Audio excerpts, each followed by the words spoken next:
Olá, eu sou o Caio, você está na CFX Esportes, seu canal de lutas. Muito bem-vindos para mais um vídeo. Peço que você deixe o seu like. E também gostaria de agradecer aí nessa nossa última live que, de uma maneira um tanto surpreendente, eu diria, a gente bateu 1 milhão de pessoas. Tipo, uau! Então, pegando esse nosso novo cenário e essa nossa nova maneira de produzir conteúdo para vocês, eu queria começar aqui esta saga desde o momento no qual terminou esse UFC, que foi muito bom para os brasileiros, e iniciarmos aí uma saga de notícias que são as mais relevantes. A gente fez um roteiro aqui, eu vou começar com uma que não é sobre o brasileiro, mas interfere dentro da carreira de um brasileiro, que é o Alex Poatan. Então peço que você deixe o likezinho aí, hype o vídeo, te inscreve, enfim, faça aí o procedimento padrão para nos ajudar enquanto a gente gera conteúdo para vocês. Por que eu estou colocando, inicialmente, antes da gente começar a nossa resenha, esse combate exatamente do Glover Teixeira? Isso são basicamente os melhores momentos da carreira do Jones aí, defendendo o cinturão e tal. E um dos momentos que são icônicos para mim, coloca um brasileiro na mesa, que é o Glover Teixeira. Sempre gostei muito dele como lutador. E ele estava, não sei se estava no auge, mas ele estava muito bem nessa fase. E o John Jones me surpreendeu porque ele falou assim, ó, cara, eu sou um cara que além de jogar o meu jogo, eu me aventuro no melhor jogo dos meus adversários. Então, eu sou campeão, e um campeão não tem que fugir do jogo dos adversários, e sim combatê-los de frente. Então, pô, cara, falar que o John Jones não é um dos melhores ou o melhor de todos os tempos... Ah, vai colocar Khabib, que tem um único jogo só. Tudo bem, ninguém conseguiu defender. Ou o John Jones, que já fez de tudo e sempre conseguiu se sair bem. No boxe contra o Glover, o boxe fechado, né, aquele dirty boxing ali na grade, que todo mundo falou que o Glover nessa época ia pegar ele, lembra? E ele falou, não, então eu vou botar contra o Glover no melhor jogo dele para vocês verem que eu sou bom em tudo. Então, o cara é fora da curva. Dito isso, esse atrito entre o Dana White e o John Jones foi uma parada de que um dos dois tá mentindo. Isso é fato. Porque se eu estou dizendo para vocês que eu falei eu sendo o John Jones, falei com a organização, meus empresários falaram, a minha equipe falou, tudo foi feito perante a linha correta. Fazer uma análise de contrato, data, e aí o Dana White chega na última coletiva de imprensa, desmente tudo, fala que jamais, veja bem, jamais falou com o John Jones, jamais pensou no John Jones, e que isso nunca aconteceu, isso nunca esteve em nenhum tipo de conversa de bar entre os responsáveis do UFC. O John Jones fez uma postagem dizendo que ele estava muito chateado, que não precisaria mentir, né? Tudo bem que às vezes as negociações elas podem não acontecer da melhor maneira possível, né? Porque isso é um jogo, né? O jogo das cadeiras. Às vezes o cara consegue, às vezes o cara não consegue, às vezes ele vai ter que dar uma volta na mesa para poder, analogicamente, estou fazendo uma metáfora, sentar de novo na cadeira. Então, contratações e negociações, elas podem mudar, sim, mas dizer que nunca falou com o Jones e o Jones dizer que estavam em conversações, inclusive para fazer um tratamento, né, no seu quadril, para que ele estivesse apto a lutar, principalmente na Casa Branca, que eu acho que nunca haverá um evento tão grandioso quanto esse, dentro do UFC, né, um evento americano nos Estados Unidos, com tudo que está acontecendo no mundo. Então, cara, não sei dizer assim, acho que nunca na vida haverá um acontecimento tão grande. Ah, o UFC Casa Branca 2, tá, mas não é o primeiro. E a Casa Branca é um dos lugares mais poderosos do planeta. Então, qualquer lutador de grande calibre, assim como o Jones, ele gostaria de estar lá, mas eu acredito que o que mais deixou chateado ele e a equipe dele seria como se tivesse sido criada uma animosidade, porque e é uma animosidade final. O John Jones, teoricamente, nunca mais vai lutar, segundo o Dana White, e quem manda é ele.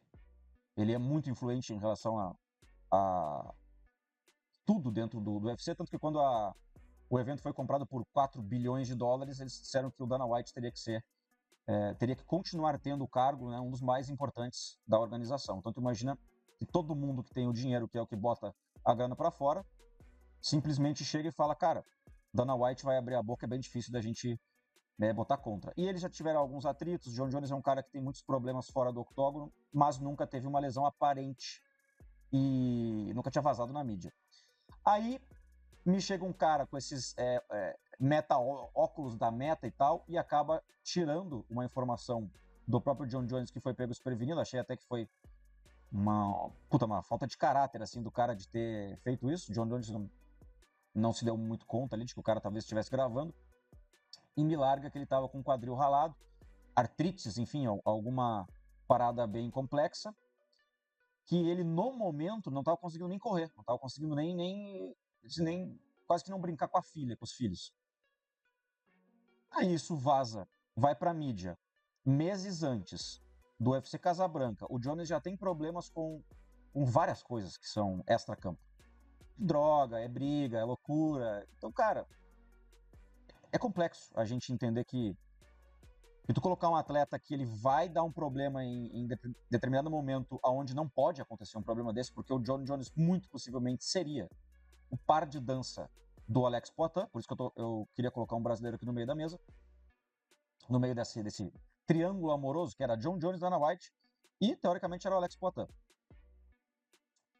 Então, cara, o que eu vou dizer para vocês é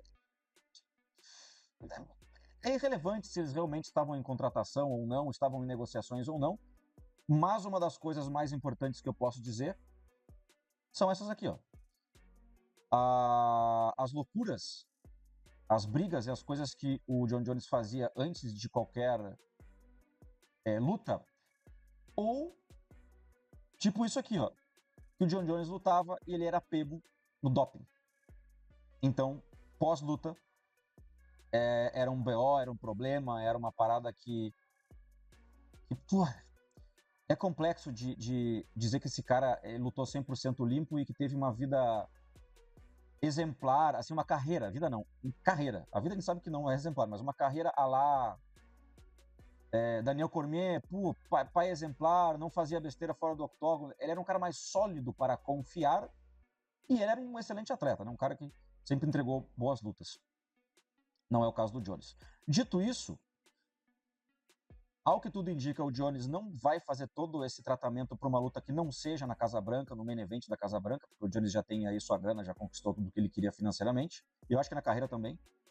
E ele queria dar o último tiro, que seria pro Alex Poitin, numa tentativa de terceiro cinturão na terceira categoria, coisa que nunca aconteceu, e o Jones indo lá e salgando, né, a tentativa do Poitin, que eu até acredito que o Jones, tendo a probabilidade de, pelo menos, isolar a dor e poder treinar, eu acredito que o Jones isolaria o Poitin, porque ele não ia trocar, ele ia botar para baixo. Mas isso um Jones 100%, né? Se tivesse um Jones ali com dor, sem treinar, fora de forma e tal, o Alex vem numa crescente muito grande, poderia surpreender e nocautear, o Alex seria colocado como o maior de todos os tempos, passaria Jones, passaria todo mundo, isso é fato. E isso, vou ter que falar a palavra, cagaria o brilho do Jones para sempre. Puta, não deveria ter lutado. Puta, não deveria ter chego no UFC Casabranca, no maior evento da história, e não estando 100%, apenas querendo o brilho dos holofotes que lá estariam, mas ele vai lá e é nocauteado pelo Alex Poitin, que se torna o único triplo campeão da história de todos os... Não sei se todos os esportes, acho que não, de combate, mas do MMA.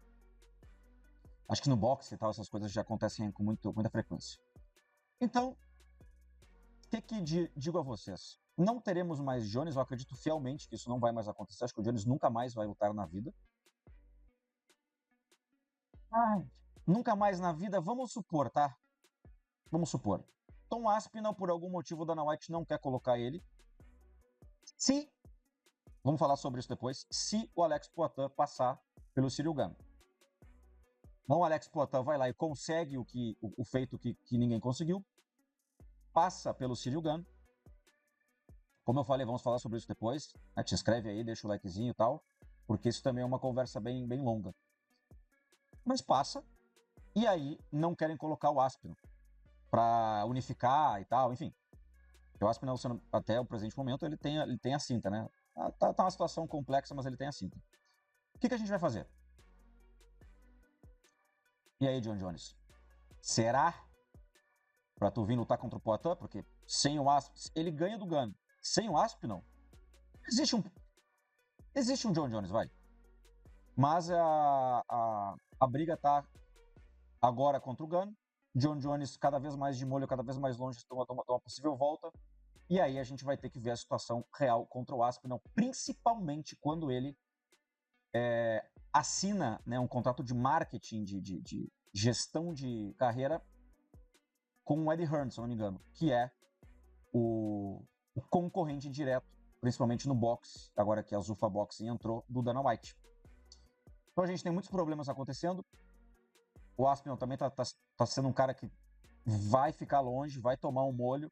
E aí, talvez a gente consiga ver Poitin e Jones, caso o Alex passe do Ciryl Gane e passe bem, nocauteie. Até porque eu acho que essa luta não vai até o final, acho difícil. Pode ir, né? Então é isso, cara. Temos um problema com o Jones, temos um problema com o Aspinall. E agora a gente tem o caminho livre pro Alex Poitin lutar contra o Ciryl Gane. E se ele lutar e ganhar, ele abrindo a boca no octógono dizendo que ele fala John Jones, só John Jones, meu irmão, John Jones. Entendeu? Acho que o mundo vem abaixo. E aí a gente pode, talvez, ver o Alex nocauteando o Jones, nocauteando o Ciryl Gane. E aí tu imagina se ele vai lá e nocauteia o Aspinall, e aí ele se aposenta caminhando pro horizonte. Aí eu não sei o que eu digo. Não sei o que eu digo. Mas enfim, estou aqui devaneando no vídeo. Espero que você tenha gostado desse formato, deixa o seu like. Como eu falei, inscreva-se e hype o vídeo, então comenta alguma coisa que é bem importante pra gente. E eu acredito que eu vou fazer mais ou menos esse tipo de resenha aqui, caso vocês gostem, só vocês comentarem que acharam bacana. E a gente vem, acredito que dentro de algumas horas amanhã, hoje é terça, né? Amanhã, na quarta-feira, já perto do meio-dia, acredito que estaremos com mais um conteúdo. Um grande abraço, um grande beijo, nos vemos na CFX Esportes. Estamos de volta, valeu, um grande abraço.